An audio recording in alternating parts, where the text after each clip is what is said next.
Salut. Dans son récent discours national, le capitaine Ibrahim Traoré a rappelé avec force aux citoyens de Burkina Faso et du Sahel la véritable liberté ne se reçoit pas, elle se construit. Il parle avec conviction de la souveraineté économique qu'il décrit comme l'un des piliers le plus puissant de l'indépendance d'une nation. Selon lui, la souveraineté n'est pas une illusion, comme beaucoup tentent de nous faire voir, un drapeau sans fondation. Eh bien, il invite les Burkinabés à croire en eux-mêmes, à produire et à fabriquer localement et à cesser d'importer les produits finis qui maintiennent le pays dans un cycle de dépendance. Son message n'était pas seulement patriotique, il était profondément philosophique. Il a exhorté chaque citoyen à se voir comme un acteur de la reconstruction du pays, à passer d'une mentalité de consommateur à celle d'un producteur, car pour lui, la libération du Burkina Faso ne viendra pas des discours ou des promesses des internationales, mais elle viendra de l'effort, de la créativité et de l'unité de son peuple.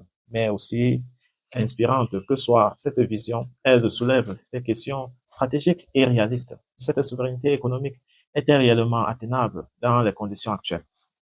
Comment un pays confronté à des profondes contraintes financières, à une infrastructure industrielle limitée et à des décennies de dépendance économique peut-il inverser la tendance? Le Burkina Faso, comme beaucoup d'autres pays sahariens, eh bien, évolue dans un système mondial qui n'a jamais été conçu pour l'autosuffisance. Depuis des décennies, les institutions occidentales et les multinationales dictent le flux des ressources, du commerce et des politiques de développement en Afrique.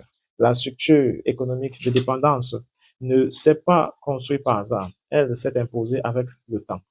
Les matières premières comme l'or, le coton ou le bétail quittent l'Afrique à l'état brut pour revenir ensuite transformés à des prix extrêmement élevés. Les industries locales peinent à survivre face à la concurrence étrangère et les jeunes innovateurs manquent souvent de capitaux ou d'infrastructures pour transformer leurs idées en production à grande échelle. Ajoutez à cela le fardeau de la dette, les restrictions commerciales et les programmes d'ajustement structurel du passé.